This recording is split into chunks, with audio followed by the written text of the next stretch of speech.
നമസ്കാരം. 2025 IPL ആദ്യ റൗണ്ടിലെ അവസാന മത്സരം ഇന്നലെ അവസാനിച്ചു.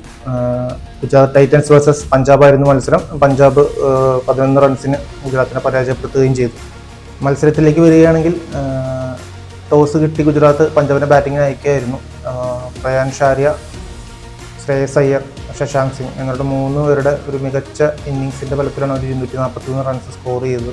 ഗുജറാത്തിൻ്റെ ബോളിങ്ങിലേക്ക് വരികയാണെങ്കിൽ അവരുടെ മെയിൻ ബോളേഴ്സായിട്ടുള്ള തഗീസ് റബാഡ, സിറാജ്, റാഷിദ് ഖാൻ ഇവർക്ക് 3 പേർക്കും ഒരു ഇമ്പാക്റ്റ് ഉണ്ടാക്കാൻ പറ്റിയില്ല.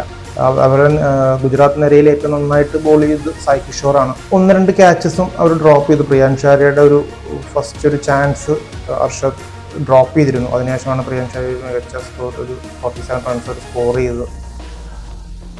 തിരിച്ച് ഗുജറാത്തും നല്ല രീതിയിലാണ് അവരുടെ ചേസിങ് ആരംഭിച്ചത്.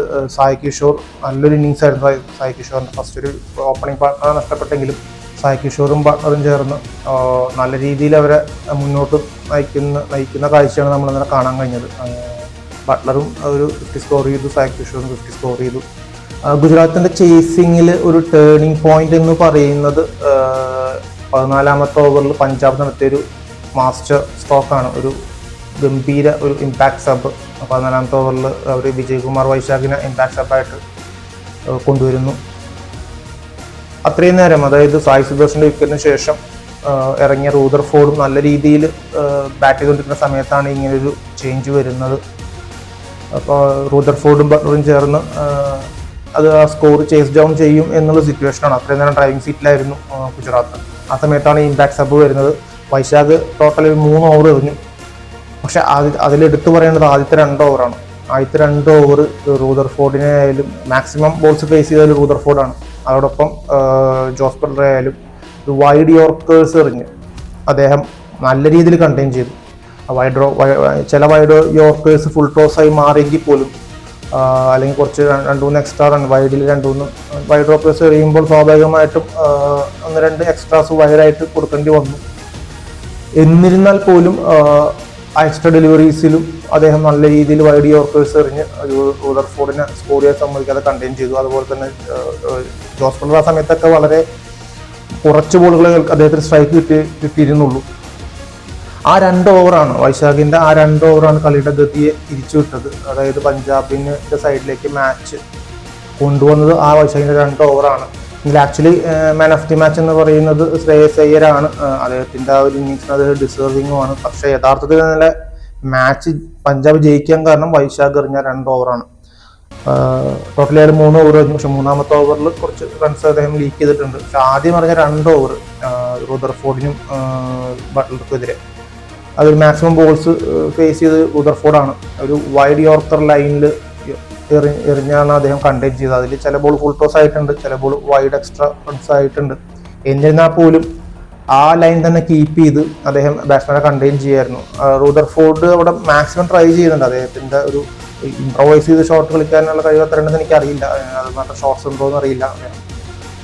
അദ്ദേഹം ഒരേ രീതിയിലാണ് ആ ബോൾസ് ഫേസ് ചെയ്യാൻ ഹിറ്റ് ചെയ്യാൻ ട്രൈ ചെയ്തുകൊണ്ടിരുന്നത്. പക്ഷെ അതെല്ലാം ബീറ്റായി പോയിക്കൊണ്ടിരിക്കുകയായിരുന്നു. അപ്പോൾ ആ 2 ഓവറാണ് ക്രൂഷ്യലായത്. മാച്ചിൻ്റെ എൻഡിലേക്ക് വരുമ്പോൾ 11 റൺസിന് ഡിഫറൻസ് 2 ടീം നമ്മൾ ഇല്ലെങ്കിൽ പോലും ഒരു 14ാമത്തെയും 16ാമത്തെയും വൈശാഖ് എറിഞ്ഞ ആ ഓവേഴ്സ് മാച്ച് കില്ല് ചെയ്ത് കഴിഞ്ഞിരുന്നു. ബാക്കിയെല്ലാം ഒരു ചടങ്ങ് മാത്രം. അതിനോടൊപ്പം ജാൻസനും ഒരു 1-2 ഓവർ നല്ല രീതിയിൽ ബോൾ ചെയ്തു, ബട്ട്ലർ വിക്കറ്റ് കൊടുക്കും. അതോടുകൂടി മാച്ച് ഓവർ. ഗുജറാത്തിനെ സംബന്ധിച്ച് അവിടെ വെച്ച് മാച്ച് തീർന്നിരുന്നു. ആദ്യത്തെ ഈ വർഷത്തെ IPL ആദ്യത്തെ റൗണ്ട് മാച്ചസ് എല്ലാം കഴിഞ്ഞിരിക്കുന്നു. ഇന്നു മുതൽ സെക്കൻഡ് റൗണ്ട് സ്റ്റാർട്ട് ചെയ്യും. എല്ലാ ടീമുകളും അവരുടെ പ്ലേയിങ് 11 കോമ്പിനേഷൻസ് ഒക്കെ വർക്കൗട്ട് ചെയ്തുകൊണ്ടിരിക്കുകയായിരിക്കും ഈ ഫസ്റ്റ് കുറച്ച് മാച്ചസിൽ. കാരണം എല്ലാ ടീമിലും പുതിയതായിട്ട് വന്നിരിക്കുന്ന കുറേ പ്ലേയേഴ്സ് ഉണ്ട്. അവരുടെ കോമ്പിനേഷൻസും പ്ലേയിങ് 11സും ഒന്നും സെറ്റായിട്ടില്ല. ആദ്യത്തെ 2-3 മാച്ച് നമുക്കൊന്നും പ്രെഡിക്റ്റ് ചെയ്യാൻ പറ്റാത്തൊരു അവസ്ഥയാണ്. എങ്ങനെയാണ് ടൂർണമെൻറ്റ് ലേറ്റ് സ്റ്റേജിലേക്ക് ഏത് ടീമാണ് ഫോർവേഡ് പോകാൻ പോകുന്നതെന്നൊന്നും പ്രെഡിക്റ്റ് ചെയ്യാൻ പറ്റുന്ന സിറ്റുവേഷനാണ്. കാരണം എല്ലാ ടീമുകളുടെ കോമ്പിനേഷൻസ് പ്ലേയിങ് 11 ഒക്കെ വർക്കൗട്ട് ചെയ്തുകൊണ്ടിരിക്കുകയായിരിക്കും. ഒരു 3-4 മാച്ചസ് കഴിഞ്ഞാൽ ഒരു പ്ലേയിങ് 11 ഒരു കൺഫേം പ്ലേയിങ് 11 എല്ലാ ടീമിനും സെറ്റ് ആവുകയുള്ളൂ. അതിനുശേഷമാണ് നെക്സ്റ്റ് 2-3 റൗണ്ട്സിന് ശേഷം വളരെ ടൈറ്റ് മാച്ചസ് ആയിരിക്കും വരാൻ പോകുന്നത്. ഇപ്പോഴും ടൈറ്റ് മാച്ചസ് അല്ലാന്നല്ല പറയുന്നത്. ബട്ട് ഇപ്പോൾ ജയിച്ച മാച്ചസ് ഓൾമോസ്റ്റ് എല്ലാ മാച്ചസും കുറച്ചും കൂടി എല്ലാ ടീമും കൺവിൻസിങ് ആയിട്ടാണ് ജയിച്ചിരിക്കുന്നത്. ഒരു മറ്റ് തോറ്റ ടീമുകളുടെ ഒരു കോമ്പിനേഷൻ സെറ്റായിട്ടുള്ള ഒരു പ്ലേയിൽ അവർ സെറ്റാവാത്തതിൻ്റെ ഒരു കുഴപ്പമാണ്. ജയിച്ച ടീമാണെങ്കിൽ പോലും അവിടെ കോമ്പിനേഷൻസ് 100% ഒരു സെറ്റായി, അല്ലെങ്കിൽ പ്ലേയിൽ 100% സെറ്റായി നമുക്ക് പറയാൻ പറ്റില്ല. ഒരു കോമ്പിനേഷൻ ചെയ്തുകൊണ്ടിരിക്കും ഈ ആദ്യത്തെ 2-3 മാച്ചസിൽ. ഈ തുടർന്നും ആവേശകരമായ മാച്ചസ് വരും. അതിൻ്റെ അനാലിസിസ് വേണ്ടി പിന്നീട് കാണാം. Good bye.